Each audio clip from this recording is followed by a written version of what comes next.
they were just studying for finals. Notes, coffee, last-minute review. No one expected the night to turn into a nightmare.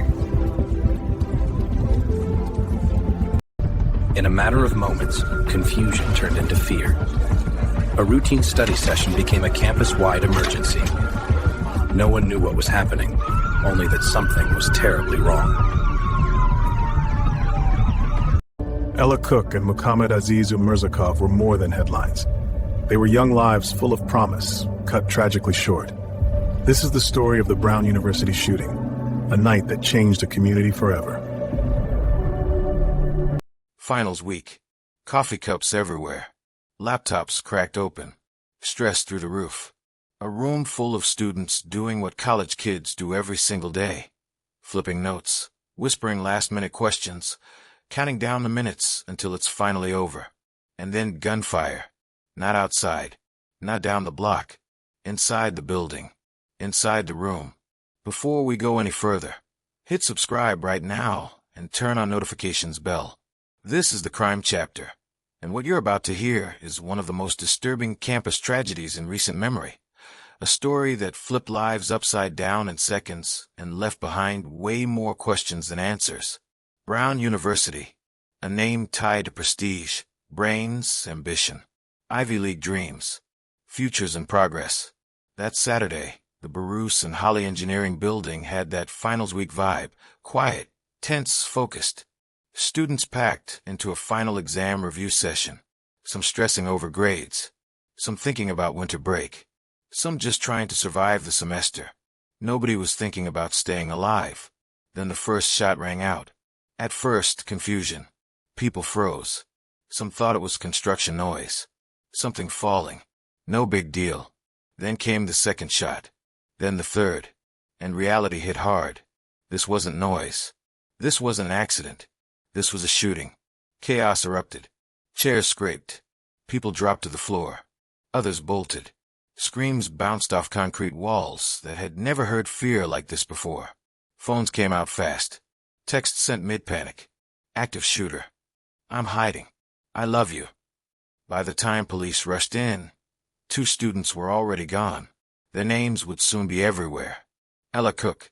Mukhammad Aziz Umurzokov. 2 lives. 2 futures. One moment that changed everything.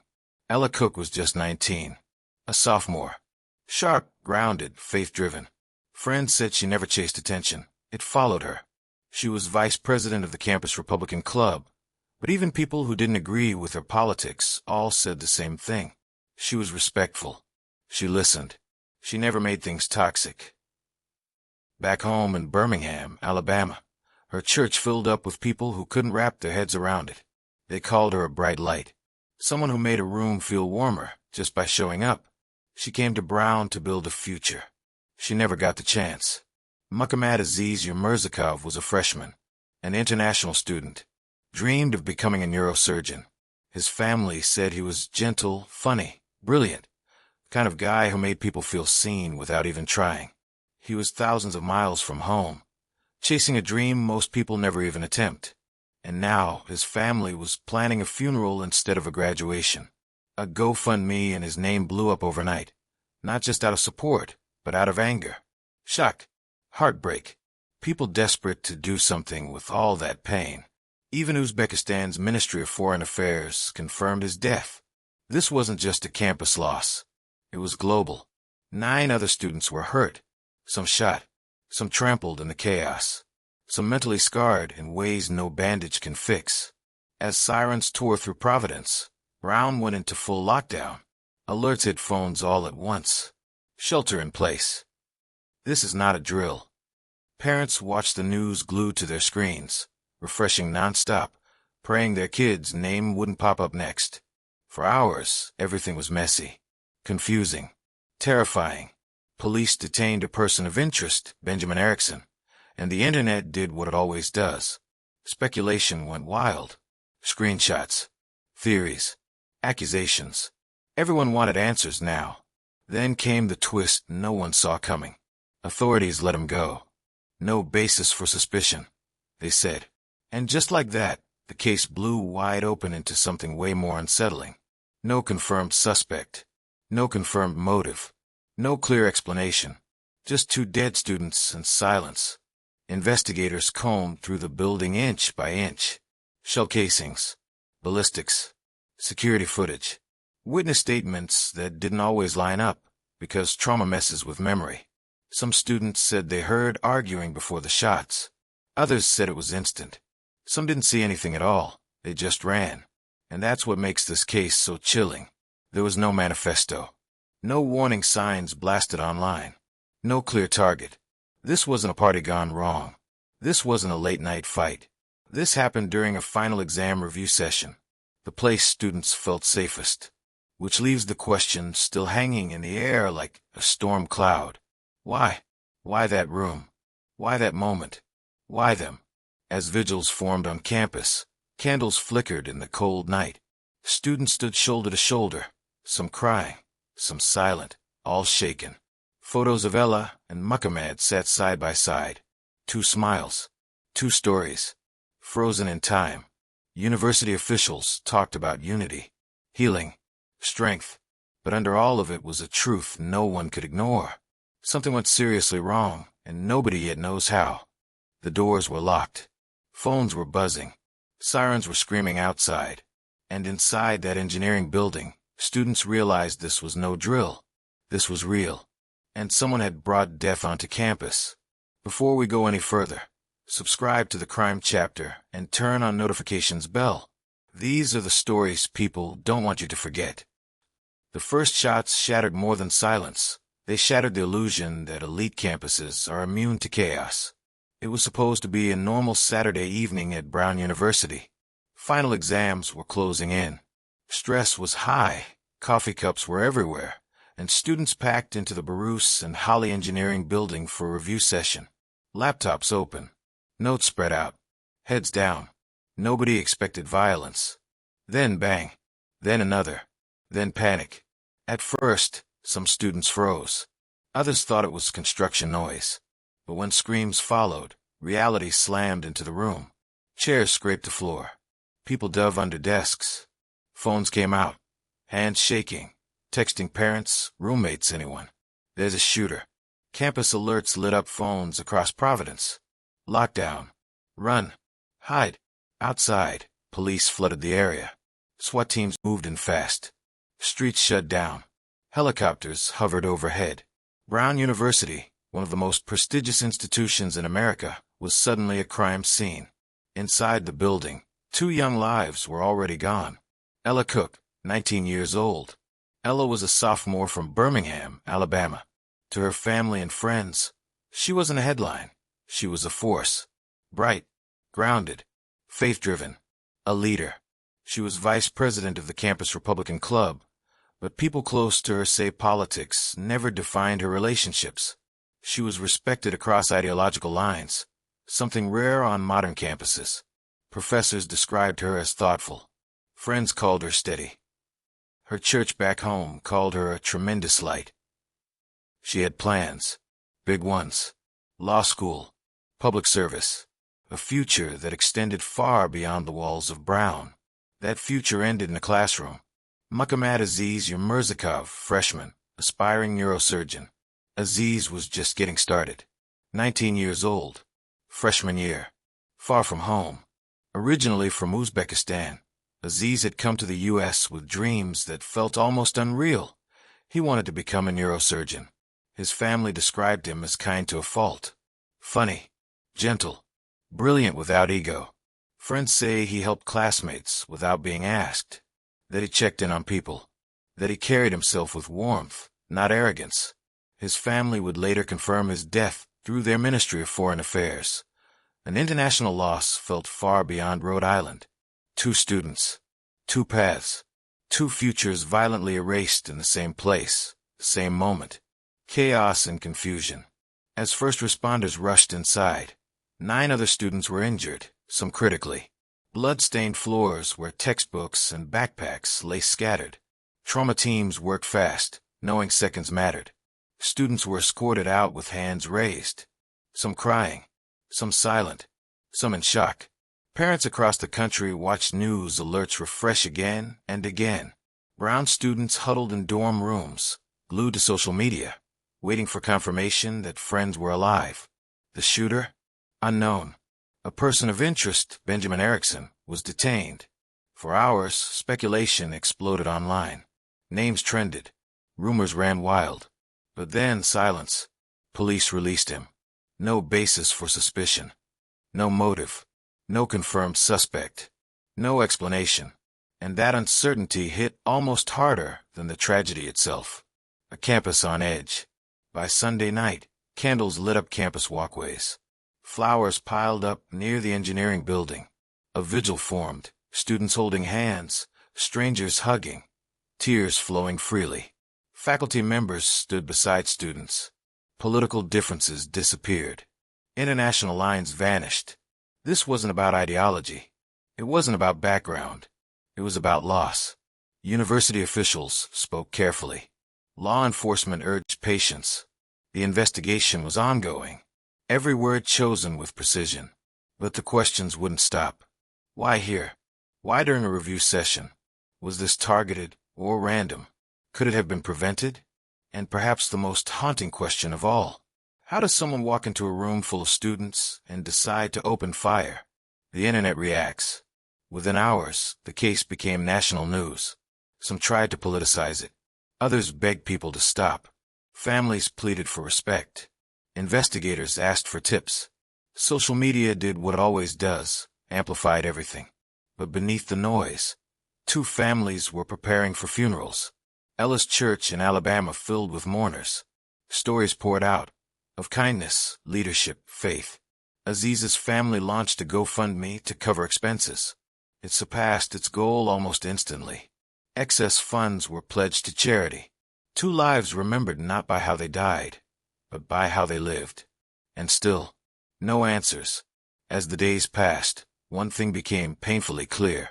This case wasn't closing anytime soon. No motive had been released. No suspect named. No weapon details confirmed publicly. And for students returning to class, every hallway felt different. Every loud noise flinched. Every locked door brought unease. Brown University wasn't just mourning. It was waiting. Waiting for clarity. Waiting for justice. Waiting for the truth. By Sunday morning, the campus was quiet. Too quiet. Police tape fluttered in the cold air. Patrol cars sat where students usually laughed, argued, stressed about finals. And one question echoed louder than the sirens from the night before. Why did this happen? And who did it? If you're still watching, hit subscribe right now, because this chapter takes us deep into confusion, fear, and a truth nobody saw coming. As the sun rose over Providence, Brown University looked nothing like the Ivy League campus parents thought they were sending their kids to. Armed officers guarded entrances. Classes were canceled. Finals postponed. Students were told to stay inside. Doors locked. Curtains drawn. Inside dorm rooms and apartments, phones buzzed nonstop. Group chats exploded with rumors. Screenshots. Voice notes. Someone heard something. Someone saw someone running. Someone claimed they knew the shooter. Fear spreads faster than facts. Police confirmed what everyone already feared. 9 students were injured. 2 were dead. Ella Cook, Mukhammad Aziz Umurzokov. And still no motive. No confirmed suspect. That uncertainty, that's when panic really sets in. Within hours, law enforcement announced they had detained a person of interest. A name began circulating fast, Benjamin Erickson. Social media did what it always does. Accusations. Old photos dragged up. Theory spun into facts. Reddit threads. Twitter sleuths. TikTok breakdowns with dramatic music and zero evidence. But behind the scenes, detectives were doing something very different, slowing everything down.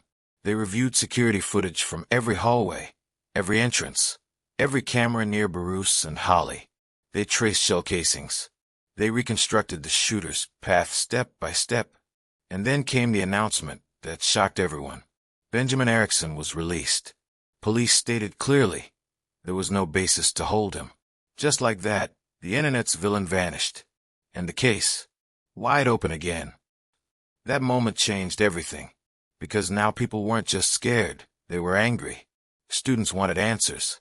Parents wanted accountability. The public wanted reassurance that the campus was safe. But police had nothing concrete to give. No confirmed shooter. No confirmed motive. No manifesto. No warning signs anyone could point to. And that's when the speculation turned darker. Was this random? Targeted? Political? Personal? Mental health related? Authorities refused to guess. And that silence only made the theories louder. As investigators worked, attention shifted to the victims. Not just who they were, but what they represented. Ella Cook was remembered as someone who never backed down from her beliefs, but never attacked others for theirs. Friends said she debated fiercely, but respectfully. In a time when political lines are battlefields, Ella was someone who crossed them with grace. And Mukhammad Aziz Umurzokov, he was the kind of student professors remembered years later. Always early, always curious, always asking why. His dream wasn't fame. It wasn't money. It was helping people survive what they shouldn't have to. And both lives ended in the same room, during a final exam review. That detail haunted everyone. This wasn't a party. This wasn't a protest. This wasn't a late-night hangout. This was school. This was normal. This was supposed to be safe. Meanwhile, detectives followed every possible lead. They interviewed dozens of students who were in the building. Some heard gunshots. Some saw flashes. Some froze. Some ran. Some hid in classrooms, barricading doors with desks, whispering goodbye texts to their families. The shooter's movements were fast, controlled, deliberate. That raised another chilling question. Was this planned? Ballistics suggested experience, not necessarily professional, but familiar. The shooter didn't spray wildly. Shots were purposeful. That scared investigators. But without a suspect, purpose meant nothing. Sunday night, Brown University held a vigil. Candles lined the quad. Hundreds gathered in silence. No chants. No speeches at first. Just grief. Ella's name was spoken. Mukhammad's name was spoken. And then something happened that nobody expected. Students from every background stood together. Different religions, politics, nationalities, crying for people some of them had never even met.